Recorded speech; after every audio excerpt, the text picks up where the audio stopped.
En cada computadora, smartphone, consola de videojuegos, laptop o casi cualquier dispositivo que usas, hay una CPU o unidad central de procesamiento.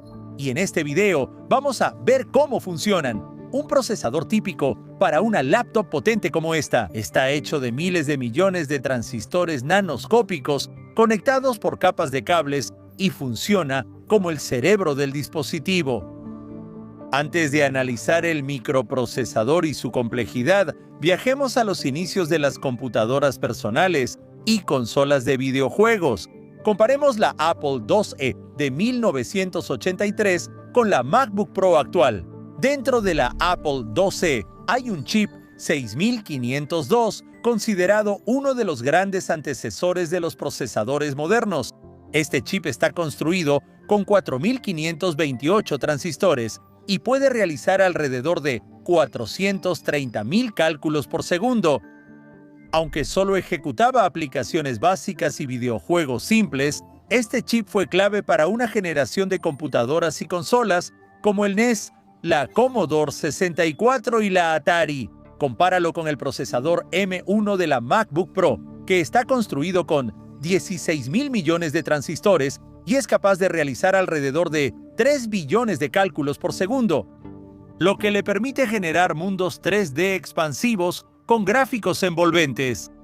Aunque estos dos chips se lanzaron con 45 años de diferencia, sus principios de funcionamiento son similares. Estos dispositivos comparten una especie de ADN tecnológico común. De hecho, si abriéramos una computadora de escritorio y sacáramos la CPU o la GPU dentro de la tarjeta gráfica, o desarmáramos un Nintendo Switch o un teléfono inteligente y encontráramos el sistema en un chip o SoC, o incluso si pudieras entrar a un centro de datos de IA y tomar un chip de IA de última generación, encontrarías que estos procesadores operan con los mismos principios fundamentales. En otras palabras, tanto el Oregon Trail de hace 50 años como los algoritmos avanzados de IA se ejecutan en procesadores con un ADN tecnológico similar. Pero por supuesto, uno de estos chips es 10.000 millones de veces más potente computacionalmente que el otro.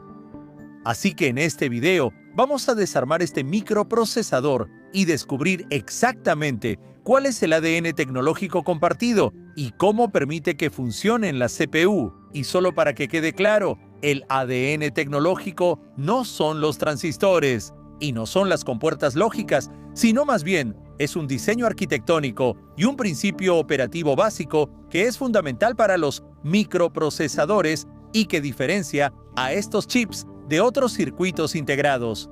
Así que quédate y vamos a sumergirnos de lleno.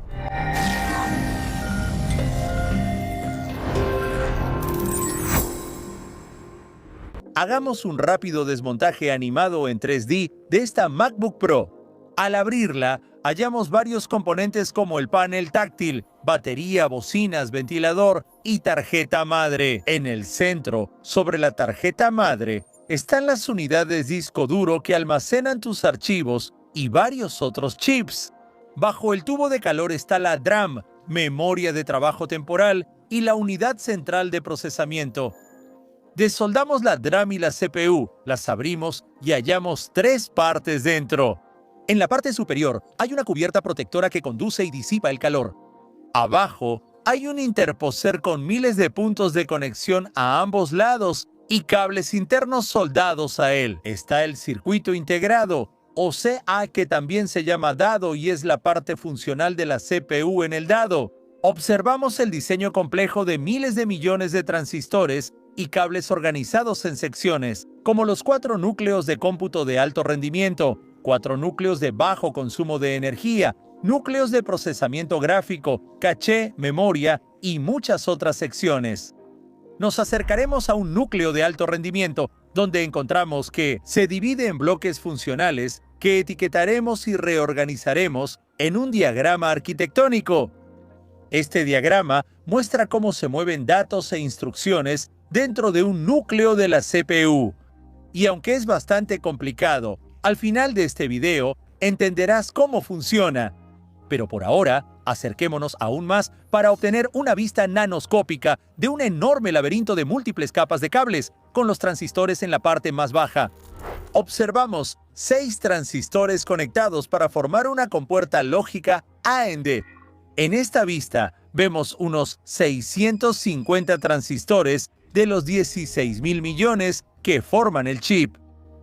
¿Cómo miles de millones de transistores trabajan juntos? Construir una CPU capaz de jugar videojuegos, ver películas o navegar por Internet requerirá un poco de trabajo. Comencemos con una analogía que quizá conozcas. Las CPU son como calculadoras muy potentes. Esta analogía está solo un 20% completa, ya que le faltan partes críticas, así que vamos a agregarlas para hacer una analogía más precisa. Primero, vamos a agregar una mesa para que la calculadora se siente, junto con un lápiz y una hoja de papel. Luego, vamos a agregar filas y filas de estanterías que contienen miles de libros, junto con un carrito que puede transportar una pequeña pila de libros entre las estanterías y la mesa. Por último, agregaremos un robot automatizado llamado unidad de control o controlador. El controlador puede mover libros entre estanterías, carrito y mesa y devolverlos a su lugar. El controlador también puede leer el contenido de cada libro, escribir en el papel y en los libros y usar la calculadora. Piensa en el controlador como un humano muy rápido, pero como no animamos bien humanos, usamos un robot. Ya tenemos todas las partes de la analogía. Ahora veamos cómo funciona cada una en la analogía de la CPU. Para empezar, los estantes son los dispositivos de almacenamiento en tu computadora, como los chips disco duro. El carrito representa la DRAM y la mesa y su contenido representan la CPU. En la mesa de la CPU hay un pequeño espacio para un solo libro abierto, lo cual es similar a la capacidad muy limitada de la memoria caché dentro de la propia CPU. A continuación, la hoja de papel representa los registros que se utilizan para almacenar valores o números que se están usando activamente. En ella hay 4 registros de propósito general y otros espacios especiales de los que hablaremos luego. Además, el lápiz está ahí para escribir y borrar cosas en el papel y en los libros. La calculadora representa la unidad aritmética lógica, ALU.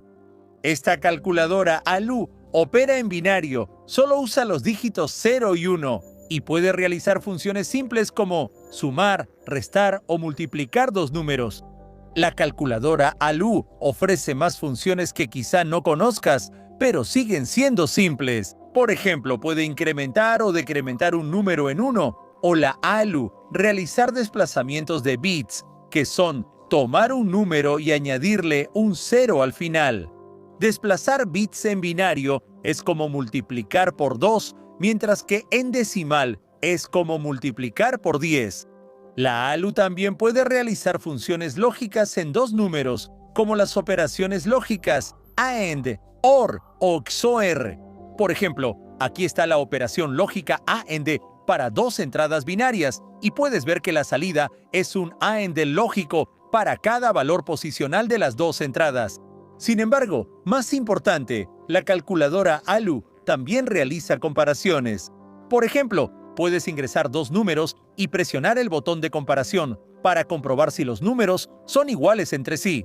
Si lo son, se activa la bandera de igualdad y las otras, como menor que o mayor que, siguen desactivadas.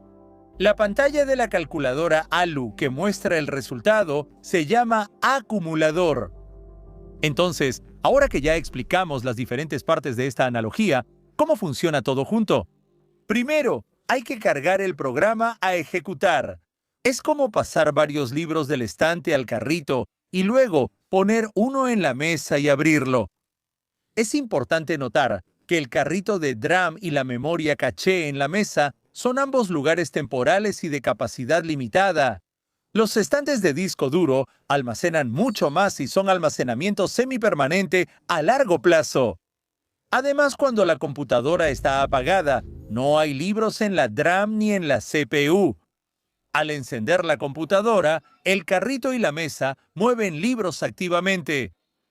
Revisemos el contenido de uno de los libros. Esencialmente, hay dos tipos de páginas: instrucciones y datos. Puedes pensar en las instrucciones como las indicaciones en un libro de cocina, con cada paso numerado secuencialmente a lo largo de las páginas. Y las páginas de datos contienen una lista de direcciones con valores almacenados en cada dirección, y son como los ingredientes que van en la receta misma. Como en la cocina, requieres receta e ingredientes para que funcione.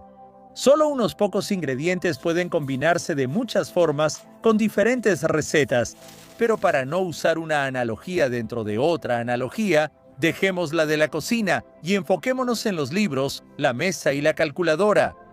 Empecemos desde el principio de este programa y pasemos a la página 1, la instrucción 1, que se llama carga, y es el tipo de instrucción más común que tiene esta carga. Abrimos las páginas de datos y buscamos una dirección específica. Luego, copiamos y anotamos el valor almacenado en esa dirección en uno de los registros de propósito general en la hoja de papel. Con la instrucción 1 completada, pasamos a la instrucción 2, que es incrementar el valor en el registro 0 en 1. Así que colocamos el valor en la calculadora ALU y presionamos sumar 1. La tercera instrucción, llamada instrucción de almacenamiento, se utiliza para guardar o almacenar la salida de la calculadora, que se encuentra en la pantalla del acumulador en las páginas de datos, en la misma dirección en la que estaba antes. Estas instrucciones simples pero muy comunes son equivalentes a esta línea de código. A continuación, pasamos a la instrucción 4 y la completamos, luego a la instrucción 5 y así sucesivamente, avanzando por la lista de instrucciones que sigue y sigue. Para llevar un registro de cuál es la siguiente instrucción que se debe completar, usamos una de las ubicaciones especiales en la hoja de papel que mencionamos anteriormente. Se llama contador de programa o PC, también registro de dirección o puntero de instrucción. Como el PC actualmente tiene un valor de 5, buscamos la instrucción 5, la completamos y aumentamos el contador de programa en 1. Por lo tanto, la siguiente instrucción a completar será la 6. Pero, ¿qué sucede si tras completar la instrucción 6 queremos ir directo a la instrucción 42? Bueno, para hacer esto, usamos una instrucción de salto en la 7 que establece directamente el valor en el contador de programa a un nuevo número, y en este caso es 42. Como resultado, la secuencia de instrucciones será 5, 6, 7, que es la instrucción de salto, luego 42, 43, 44 y así sucesivamente. Un conjunto similar de instrucciones se llama rama condicional, que se utiliza para implementar sentencias if, bucles y otro código condicional. Usaremos un ejemplo de ciclo for con algunas líneas simples de código adentro. Este ciclo repite el código dentro de él 4 veces. Aquí están las instrucciones del ciclo for y del código dentro de él. Codificamos por colores los elementos para rastrear qué líneas de código corresponden a cada instrucción. Más adelante en este video explicaremos cómo los compiladores transforman el código en instrucciones, pero por ahora enfoquémonos en el ciclo for y sus instrucciones. Aquí es donde la variable i se establece en 0 y se almacena en una dirección en las páginas de datos. Aquí la variable i se carga desde esa dirección, se incrementa en 1 y está el contenido del ciclo. En la parte superior puedes ver las 3 instrucciones: cargar, comparar y saltar si es mayor o igual que la carga. Primero, toma el valor de i y lo coloca en el registro 0. Comparar alimenta el valor de i almacenado en el registro 0 y un valor de 4 en la ALU y los compara, lo que da como resultado que se activen las banderas de comparación correspondientes. Después, la instrucción de bifurcación mayor o igual verifica si está activada la bandera de mayor que o la de igual. Y si es así, establece el contador de programa en 23, lo que corresponde a completar y salir del ciclo. Sin embargo, si i es menor que 4, no se activan esas banderas, y el ciclo continúa hasta que llega a la instrucción de salto en la dirección 22, donde el salto establece el contador de programa en 6, que corresponde al inicio del ciclo for. Como resultado, el ciclo se repetirá un total de 4 veces. Nota que este código de la izquierda está en C, mientras que las instrucciones reales que ejecuta tu CPU están en un lenguaje binario llamado código máquina, y la versión semileíble de las instrucciones se llama ensamblador. Modificamos este ensamblador para mayor legibilidad. Un dato interesante es que podrías pensar que, con todo lo que puede hacer una computadora, debe haber decenas de miles de instrucciones diferentes. El procesador 6502 en la Apple IIe de 1983 solo ejecutaba 56 instrucciones. El chip M1 moderno de la MacBook Pro ejecuta 354 instrucciones. Esta es la lista de instrucciones que cada chip ejecuta. Si te fijas, la mayoría de las instrucciones son simples. Pensemos en eso por un momento. Cada cosa que haces en tu computadora puede construirse usando solo varias secuencias de 354 instrucciones diferentes. Sin embargo, muchos programas tienen millones y millones de líneas de instrucciones y esperemos que no tengan errores. Ahora que hablamos del rango de instrucciones, exploremos cómo funcionan los CPU. Para completar una instrucción, siempre hay 3 pasos clave: buscar, decodificar y ejecutar.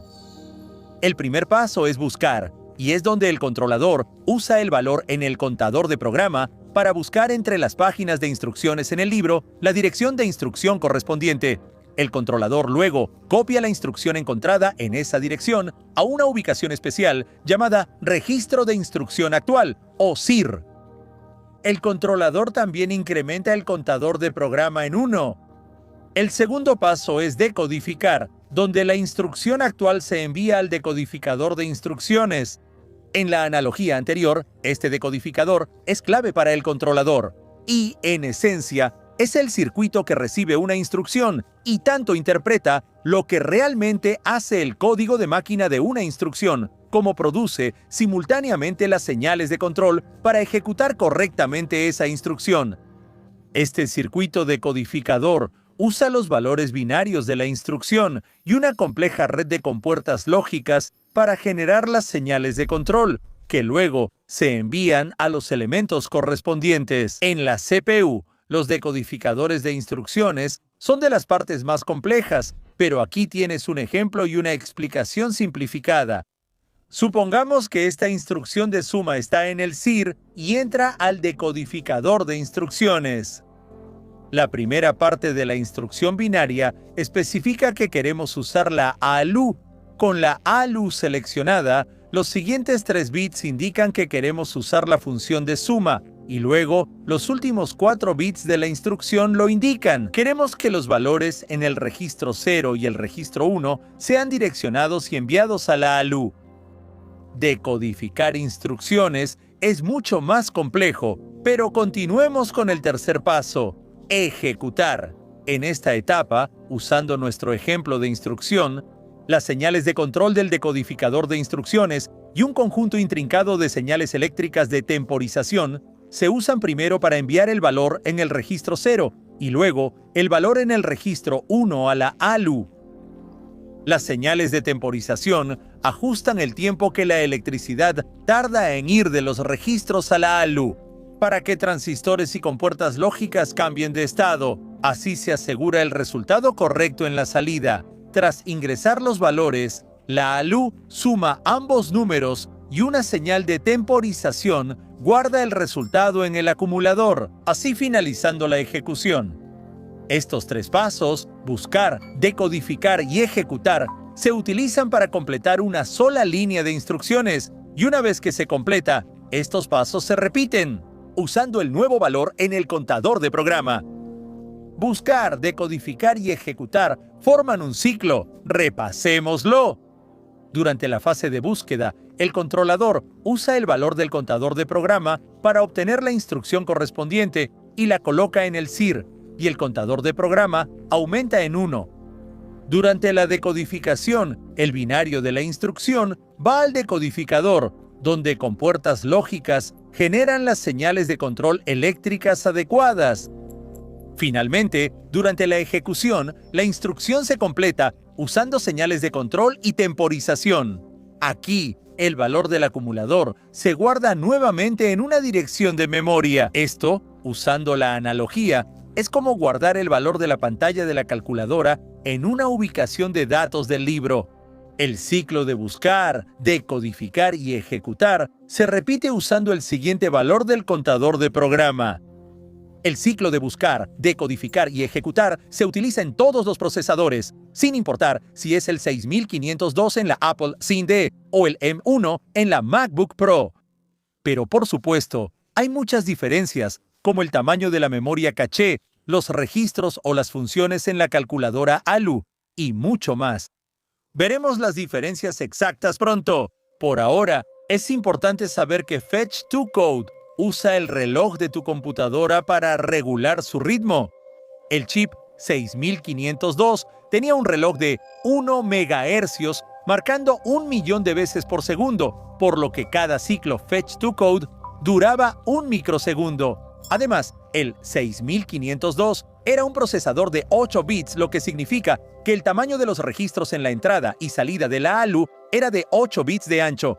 El chip M1 es un procesador de 64 bits que maneja números más grandes y usa un reloj de 3.2 GHz, así que cada paso toma un tercio de nanosegundo. El chip M1 y otros modernos usan segmentación de instrucciones, poniendo varias en cola para que la obtención, decodificación y ejecución de diferentes instrucciones y contadores de programa se realicen simultáneamente. Al mismo tiempo, hay muchas otras optimizaciones en los procesadores modernos de las que pronto hablaremos, pero es importante entender eso. Desde el momento en que enciendes tu laptop, smartphone, consola de videojuegos, GPU o servidor de IA, hasta el momento en que lo apagas, el procesador está ciclando continuamente. Buscar, decodificar, ejecutar una y otra vez, usando programas llenos de instrucciones y datos, junto con el reloj de la CPU para regular su ritmo.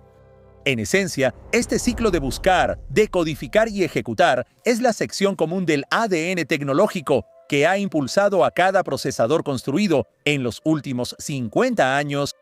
Este ciclo de pasos es increíblemente poderoso, capaz de realizar billones a cuatrillones de operaciones matemáticas cada segundo en un solo chip.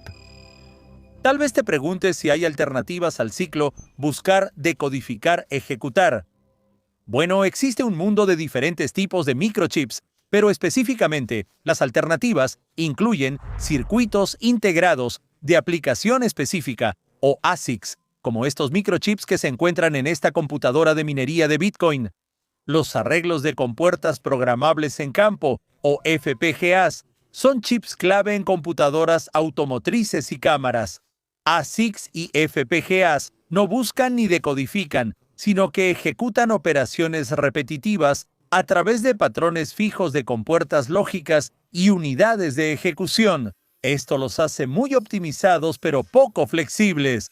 Más lejos de estos chips están las computadoras cuánticas, basadas en qubits y circuitos cuánticos, que abordaremos en futuros videos. Ya cubrimos buscar, decodificar y ejecutar.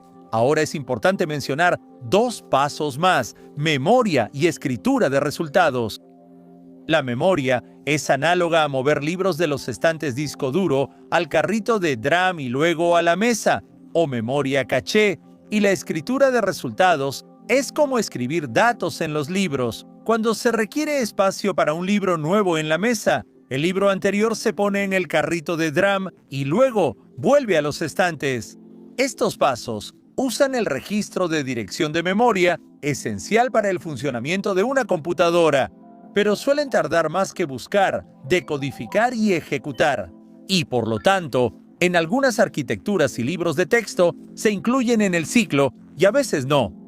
Preparamos un video sobre el movimiento de información entre estas memorias, así que estate atento. Ahora que descubrimos el ADN tecnológico en todos los procesadores, así como el ADN en el núcleo tiene varias capas de organización en los seres vivos, también existen muchas capas de complejidad o abstracción entre el ciclo de buscar, decodificar y ejecutar en una computadora, jugar videojuegos o navegar en Internet. Repasemos brevemente algunos temas más avanzados para terminar este video. Antes dijimos que el chip M1 de la MacBook Pro ejecuta 354 instrucciones diferentes. Este conjunto de instrucciones, llamado ARM-84, pertenece a la arquitectura RISC, es decir, una computadora con conjunto reducido de instrucciones. Por ejemplo, aquí hay un juego simple de la viborita usando 145 líneas de código en C. Es trabajo de un compilador, que es un software aparte. Tomar este código junto con las 354 instrucciones RISC de ARM-v84 y generar una lista de 676 instrucciones en ensamblador equivalentes a las instrucciones de código máquina que se encontrarían en un libro o programa llamado Snake App. La otra arquitectura común en chips de Intel y AMD se llama CISC, computadora con conjunto de instrucciones complejo, y tiene miles de instrucciones posibles. Por ejemplo, aquí está el programa equivalente de SNACE, que se compila para ejecutarse en un chip de Intel o AMD, usando CISC e instrucciones x86 de 64 bits. Ahora solo son 560 instrucciones. Algunas diferencias clave entre RISC y CISC son que cada instrucción RISC es relativamente simple y se ejecuta a una velocidad de ejecución consistentemente rápida. Las arquitecturas RISC son más eficientes energéticamente y por eso se usan en teléfonos inteligentes, mientras que las CISC tienen miles de instrucciones y agrupan más en una sola. El decodificador de instrucciones CISC es más complejo y las instrucciones pueden tener velocidad de ejecución variable, a veces tomando varios ciclos de reloj. Existen más ventajas y desventajas entre RISC y CISC que explicaremos en otro video, pero consideramos importante mencionar estas diferencias simplificadas aquí. La arquitectura de computadoras es muy compleja, con múltiples capas y aspectos. Planeamos hacer más videos que profundicen en estos temas, pero es importante señalar que cada video que hacemos toma cerca de 1100 horas combinadas de investigación, escritura de guión, modelado, animación y edición. Por ejemplo, pasamos más de 250 horas desarmando estas computadoras que compramos en eBay y reconstruyendo meticulosamente cada uno de los modelos 3D en Blender. Así que, si pudieras tomarte unos segundos para darle like a este video, suscribirte si aún no lo has hecho y compartir este video con alguien. Si tienes curiosidad sobre cómo funcionan los CPU, escribe un comentario abajo. Nos ayudaría mucho. Solo unos segundos de tu tiempo nos ayudan mucho más de lo que crees, así que, gracias. En la sección final de este video, hablaremos sobre este diagrama que mostramos antes y la arquitectura de procesadores modernos como el M1. En contraste, la analogía que hemos presentado es bastante simple y probablemente pienses que debe haber más componentes en una CPU real. De hecho, esta analogía se parece bastante a lo que sucede dentro de una computadora Apple OSTE. Las unidades de disquetes son las estanterías y los chips de DRAM, el carrito al abrir la computadora. Y luego, al entrar en el procesador 6502 encontramos un circuito integrado o chip que tiene las secciones correspondientes que se organizarán en un diagrama arquitectónico interno. En este diagrama puedes ver el decodificador de instrucciones, la ALU, el contador de programa, el registro de instrucción actual, los otros registros y algunas otras secciones. Aquí se usa el contador de programa para obtener una instrucción. Aquí es donde las instrucciones y datos de los chips DRAM se transfieren. Aquí se decodifican las instrucciones y se generan señales de control. No hay caché en el 6502 porque la DRAM de los 80 era tan rápida como las instrucciones. La tabla en la analogía es aún más pequeña. Como mencionamos al inicio, el chip 6502 está hecho de 4528 transistores, así que veamos cómo se vería un chip M1 con 16.000 millones de transistores. Para empezar, tenemos que aumentar significativamente el tamaño de esta tabla. Luego, tenemos que dividir áreas para cada uno de los núcleos de rendimiento y eficiencia energética, la GPU y otras áreas. Cuando nos enfocamos en uno de los núcleos de rendimiento, vemos el diagrama complejo de antes, así que hablemos de cómo se compara este diagrama con nuestra analogía. Hay un conjunto separado de cachés de datos e instrucciones de 64 kilobytes. Como mencioné antes, hay una canalización para poner en cola 8 instrucciones por ciclo de reloj y secciones adicionales como un predictor de bifurcaciones para reducir problemas con las bifurcaciones condicionales y ayudar a que la canalización funcione sin problemas. Aquí ves el decodificador en canalización y 32 registros generales. La diferencia principal es que la calculadora se divide en 8 calculadoras pequeñas, cada una con funciones específicas. Incluye una sección especial para instrucciones de carga y almacenamiento. Este es el diseño de solo un núcleo de los 8. Existen arquitecturas muy distintas, tanto en la unidad de procesamiento gráfico como en la de procesamiento neuronal. Una nota importante es que la inclusión de estos 3 tipos de procesadores, junto con aceleradores de hardware como el motor de medios, hace que este chip M1 esté más cerca de un sistema en un chip o SoC que de una CPU tradicional. De manera similar, todos los procesadores en estos dispositivos, incluyendo la CPU y tu computadora de escritorio, pueden considerarse SoCs, y por lo tanto, la diferencia es más un término de mercadotecnia que uno técnico. Cabe mencionar que el M1, como todos los procesadores modernos, son diseños y conocimientos propietarios. Por eso, los diagramas mostrados son aproximaciones basadas en aportes de expertos de la industria. Finalmente, hablemos de nuestra analogía en términos de los chips GPU, que se encuentran en las tarjetas gráficas.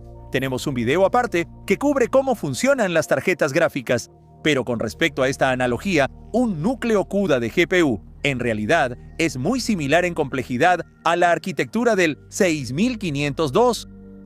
Por lo tanto, con entre 10.000 y 20.000 núcleos CUDA en un solo chip de GPU, es como tener una enorme matriz de núcleos 6502. La diferencia es que las GPU normalmente usan calculadoras ALU de 32 bits y realizan cálculos de instrucción única, múltiples hilos o SIMT, donde se obtiene una sola instrucción, se decodifica y luego se distribuye a un grupo de núcleos. Y luego esos núcleos ejecutan esa instrucción usando diferentes direcciones y datos. SIMT y la arquitectura de las GPU tienen más particularidades. Terminemos este video sobre el funcionamiento de los CPU.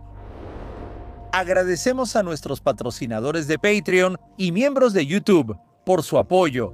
Para apoyar nuestro trabajo, encuentra los enlaces en la descripción. Esto es Branch Education, y creamos animaciones en 3D que exploran a fondo la tecnología que impulsa nuestro mundo moderno. Mira otro video de Branch en estas tarjetas o suscríbete aquí. Gracias por ver todo.